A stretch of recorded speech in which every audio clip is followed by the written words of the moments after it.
When the world is falling apart and politicians are cracking jokes, you know you're watching Heads of State. This movie doesn't promise a brilliant plot or deep drama, but it delivers a steady dose of action and comedy that goes down easy with your evening tea or a giant soda if you're in the US. The story is simple. The heroes bicker and throw punches, and somehow you end up watching until the credits roll. From the get-go, this film screams, yes, I'm streaming popcorn fodder, so what? It doesn't even try to be a serious political thriller.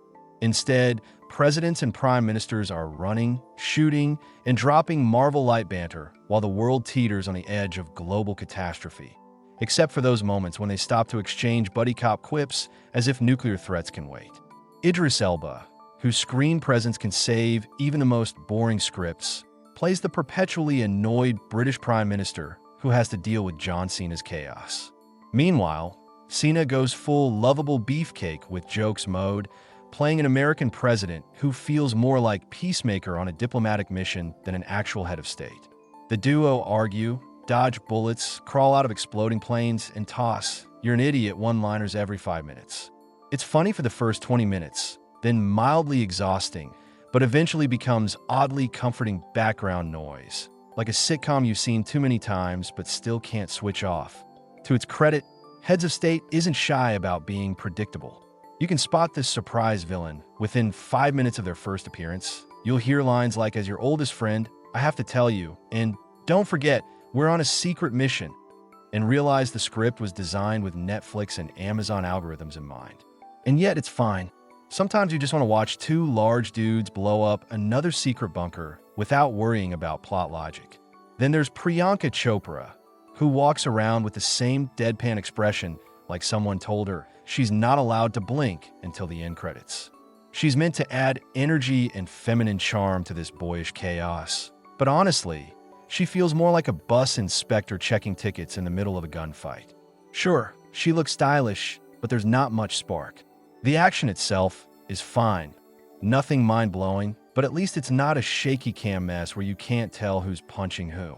Fights, chases, jokes repeat. The music? It's there doing its job. Sometimes they drop Sabotage by Beastie Boys like 100 other action movies this decade. But hey, it's a classic for a reason. What saved the movie most is how aware it is of its own silliness. It's not trying to be the Bourne Identity or Mission Impossible. It knows it's a goofy popcorn ride and doesn't pretend otherwise. At some point, the film practically tells you, "Relax, dude, just laugh and enjoy while we blow up another helicopter."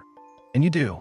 Sure, the fake green screens and weirdly lifeless backdrops are noticeable, making it feel like the actors are running around on sound stages with giant green sheets everywhere.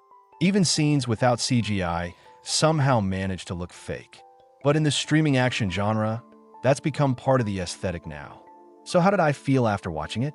First, a bit disappointed at how predictable it was. Then, I realized I had fun. I laughed at a few lines, enjoyed Idris being Idris, rolled my eyes at Cena's goofy lines, and ultimately accepted that sometimes you just need to switch your brain off, pour a soda, and escape into a world where politicians are action heroes for 90 minutes. Will I rewatch it? Probably not. Will I remember it? Doubtful.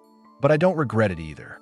It does exactly what it was made for, delivering a chunk of action, humor, and brain-off movie joy. So if you want to unwind after work, watch Idris Elba roll his eyes at John Cena while the world gets saved through a checklist of cliches. Heads of State is a solid pick. And yes, don't forget your chips and soda. It completes the ride. Bottom line, Heads of State isn't an award season darling. It's Friday night comfort viewing when you want to laugh, watch big guys save the world, and head to bed satisfied. And that's its charm.